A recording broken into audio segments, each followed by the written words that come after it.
Okay, Julian. Julian, woher kommst du? Ich komme aus Augsburg, aus Deutschland. Bist du da aufgewachsen, groß geworden? Born and raised in Augsburg. Ja, genau. Erzähl mir ein bisschen von deiner Kindheit.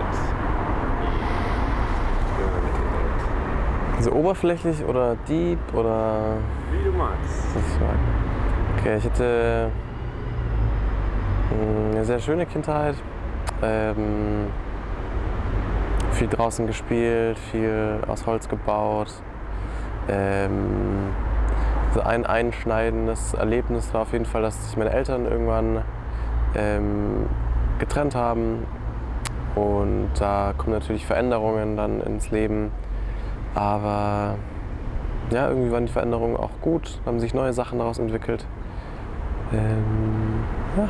Wie war das für dich? Oder hat dich das sehr mitgenommen? Nee, eigentlich erstaunlich wenig. Ich glaube, meine Eltern haben das ganz gut gehandelt. Und ich war da irgendwie, das hat mich irgendwie nicht so aus der Bahn geworfen, da bin ich auch super dankbar für. Genau. Ja. Und dann Schule, die Teenagerjahre.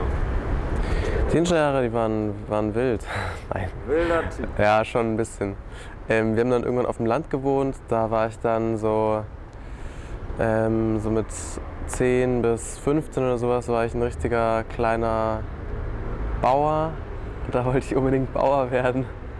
Hab da ganz viel Zeit reingesteckt und hab dann danach verschiedene andere Sportarten gemacht, die viel Zeit gekostet haben. War viel in meiner damaligen christlichen Gemeinde aktiv und hatte dann auch eine Freundin irgendwann. Und das hat natürlich dann auch viel Zeit oder einen Großteil meiner Zeit eingenommen. Und ja, war irgendwie so im Rückblick, glaube ich, eine schöne Jugend auf jeden Fall. Bist du eher ein Landmensch oder Stadt? Das ist eine schwere Frage, die auch aktuell die mich sehr umtreibt, weil ich die Natur liebe und es auch sehr viel brauche, draußen zu sein, allein zu sein, aber genauso auch die Vorzüge einer Stadt total liebe und noch keinen Ort gefunden habe, außer vielleicht LA, der beides sehr schön vereint, wo man sehr schöne Natur haben kann, aber auch die Vorzüge von einem schönen Café, mal essen zu gehen, kulturelle Angebote, Was hast du in verschiedene LA Kulturen. gemacht? Was ich in LA gemacht habe? Oder warum LA? In LA war ich nach dem Abitur für 1,5 Jahre und habe da bei einer christlichen Non-Profit-Organisation volontiert und eine Leadership School gemacht.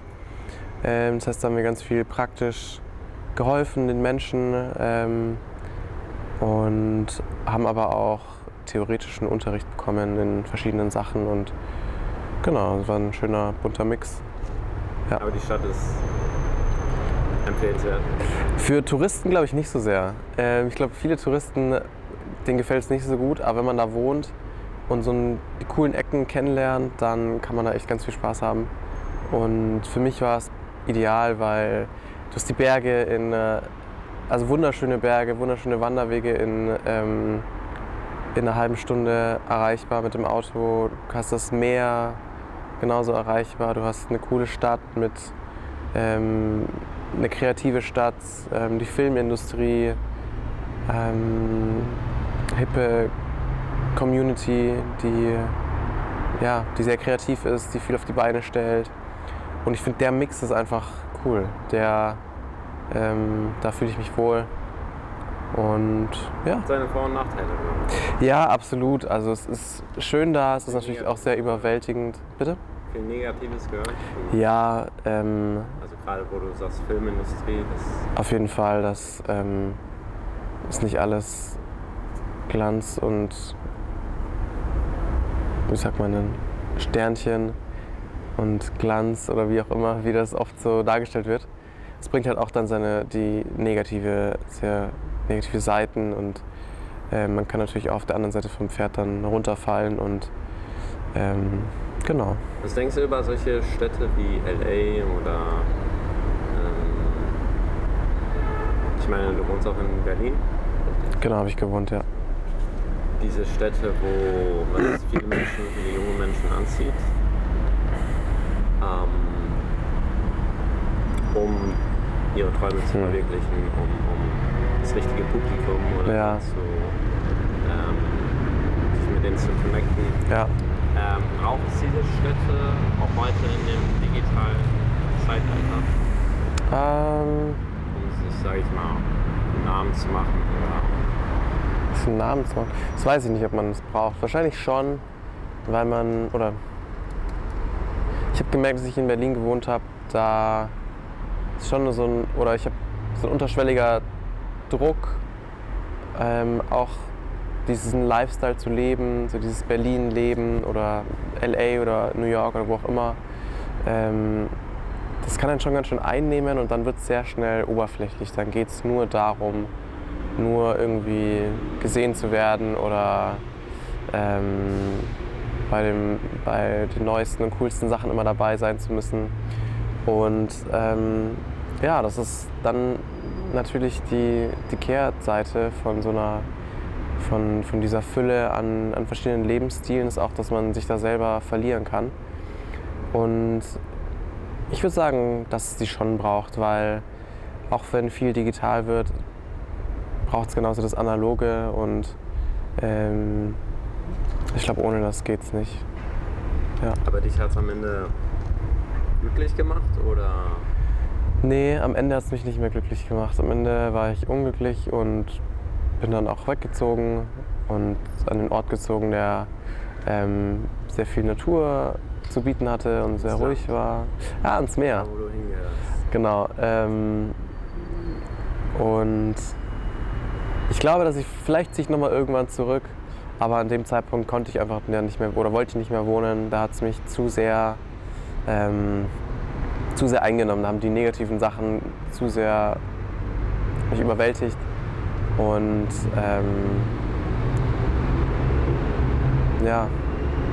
habe ich gemerkt, dass ich zu dem Zeitpunkt da nicht mehr hingehöre und irgendeinen Tapetenwechsel gebraucht habe, genau. Was begeistert dich? Was macht dich glücklich? Freude.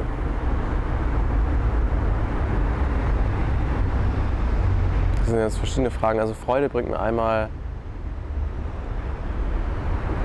meine lieben Nichten und mein Neffe. Die bringen mir ganz viel Freude, weil die sind so echt.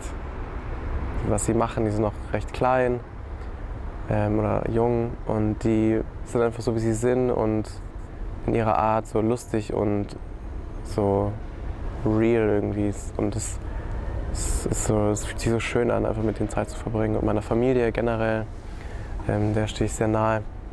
Das ist mir sehr wichtig. Und sonst begeistert mich schöne Sachen, irgendwas, was kreiert wurde, was andere Menschen kreiert haben. Sachen, die ich selber kreiert habe, gebaut habe, die irgendwie entstanden sind. Und noch eine Sache, die mich auch sehr begeistert ist oder antreibt, ist in irgendeiner Weise anderen Menschen zu helfen, die sich in der Lebenssituation in dem Moment nicht selber helfen können. Und das hat mich jetzt auch schon einige Jahre begleitet, auch durch die Zeit in LA, im Studium und auch, glaube ich, die Zukunft wird die auf jeden Fall prägen. Und das ist einfach ein schönes Gefühl, anderen helfen zu können, für andere da zu sein, selber was zu geben und das begeistert mich. Wie sind die Aussichten oder sagen wir mehr, deine Träume? Meine Träume? Was sind Träume für die Zukunft? Ja, auf jeden Fall. Ich habe schon eigentlich immer, seit ich klein oder jugendlich bin, immer wieder Ideen, irgendwas selber zu machen, irgendwie selbstständig zu sein, irgendwas zu kreieren, was zu bauen. Und es hat mich bisher noch nicht losgelassen, deswegen gehe ich mal davon aus, dass es die Zukunft irgendwie sein wird in irgendeiner Weise. Irgendwas selber zu kreieren, selbstständig zu sein.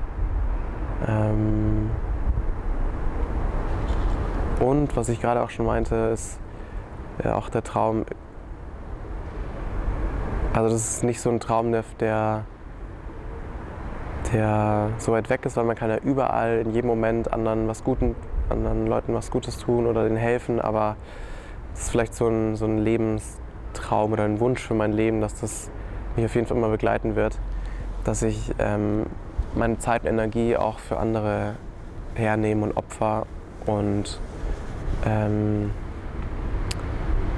aber so einen ganz, ganz konkreten Traum habe ich jetzt nicht. Es sind, glaube ich, eher so Ideen und Richtungen und Ziele, wo ich hinarbeite und wo ich mich in kurzer oder naher Zukunft auf jeden Fall sehe.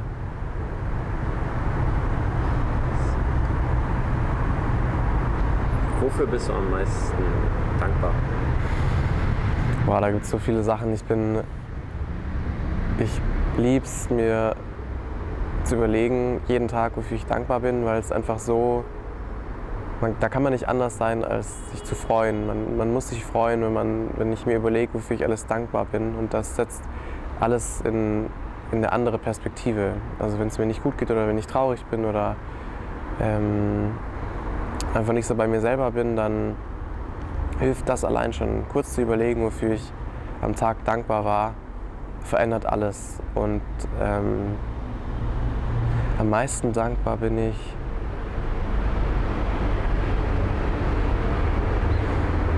so viele Sachen. Für Menschen in meinem Leben, für gute Freunde, für meine Familie, für so generell das Gefühl, irgendwie geliebt zu sein, angenommen zu sein. Und ich glaube, also ich bin gläubig, ich glaube an Jesus Christus, an Gott und einfach so diese Gewissheit, die ich habe, dass ich von ihm geliebt bin, dass alles irgendwie nicht immer Sinn machen muss, aber trotzdem, dass es weitergeht, dass ich in seiner Hand bin, das erfüllt mich mit tiefer Dankbarkeit und Freude und Zuversicht. Aber ich könnte dir 1000 kleine Sachen aufzählen, für die ich dankbar bin. Genau, ja. Kurze Frage zu dem, du selbst zu bleiben, was hilft dir dabei, du selbst zu bleiben, Probleme damit? Ja, hatte ich schon, habe ich auch. Das ist, glaube ich, einmal immer wieder zu reflektieren, wieso mache ich Sachen, was treibt mich an, ist das irgendwie was von außen oder ist das was aus mir selber herauskommt und sich zu überlegen, was ist die Motivation hinter Aktionen, hinter Worten, ne? Und das ist für mich ein guter Filter, den ich da anwenden kann, um zu schauen, mache ich irgendwelche Sachen, weil ich anderen gefallen möchte oder mache ich es, weil es einfach Julian ist, weil ich das bin und oder auch einfach darüber ehrlich mit anderen Leuten zu reden und zu schauen und die um Rat zu fragen, ob das noch authentisch ist oder ob das einfach fake ist oder ob die mich darin sehen oder ob das Quatsch ist, was ich da gerade mache oder was ich erzähle. Und auch allein sein. Allein sein, finde ich, hilft sehr zu schauen, was gerade in dir vorgeht, weil früher oder später kommen alle Sachen irgendwie hoch. Und ich glaube, dass es gut ist für alle Menschen, auch wenn es nicht einfach ist, mehr allein zu sein, um einfach zu gucken, was geht in dir vor. Wenn man immer unterwegs ist, immer Stimmen hört von anderen, dann ist die eigene Stimme in einem drin, ist sehr schnell übertrumpft und nicht laut genug. Und ich glaube, es ist echt wichtig, da seine eigene Stimme der auch Raum zu geben. Und genau. Schön. Das Leben kann schon sehr laut werden. Ja, voll. Ja. Und es ist halt auch nicht einfach, leise zu sein. Und es ist unangenehm. Ich glaube, deswegen entwickelt man sich oft dahin, dass man einfach viel Zeit mit anderen verbringt oder keine Zeit allein verbringen kann. weil es einfach Sachen in einem hervorruft, die nicht schön sind, die hässlichen Seiten. Und ich glaube, dass es sich trotzdem lohnt, da hinzuschauen. Und das ist natürlich schmerzhaft oder es kann schmerzhaft sein, es muss nicht so sein. Ich genieße auch total allein zu sein und tank da viel Energie. Aber was war nochmal die Frage? Ja, was dir hilft, Ja, du selbst zu sein. ja, ich glaube, das würde ich sagen. Alleine reflektieren und Zeit mit Leuten zu verbringen, die mich kennen und bei denen ich nichts irgendwie faken muss. Ja, Cool. Danke, Julian. gerne. Weise Worte Ja. für das Gespräch. Ja, weise Worte, die sind weise, aber die müssen auch oft erstmal selber gelebt werden. Das heißt, auch wenn man Sachen weiß, ist es immer noch ein langer Weg dahin, bis man Das sind die einfachsten Dinge, die man erstmal durchleben muss. ja, gerne. Muss. Ja, gerne, hat mich gefreut. Cool. Dankeschön. Gerne. Dann bis dann.